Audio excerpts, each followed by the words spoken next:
আসসালামাইকুম প্রিয় কৃষক বন্ধু, আপনারা আজকে আমি যে বিষয় নিয়ে আলোচনা করব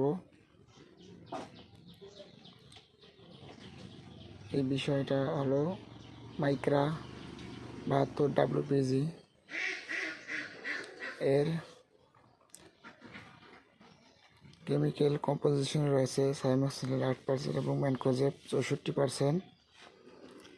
এটি আলুর লেট ব্লাইট নাভি ধসা রোগের গুরুত্বপূর্ণভাবে কাজ করে। আবহাওয়া যখন বৈরী অবস্থান হয় এবং দিনের বেলায় সূর্যের আলো ওঠে না এবং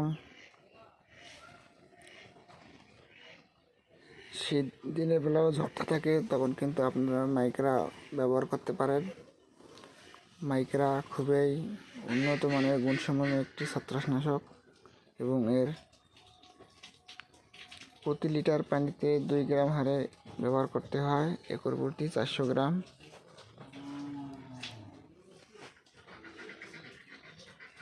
এটি ব্যবহার করলে আপনার 7 থেকে 10 দিন আপনার আলু গাছে অন্যান্য যে সবজি বাগান রয়েছে সেগুলোতে লেট ব্লাইট বা নাভি ধসা রোগের আক্রমণ থেকে রক্ষা পেতে পারেন।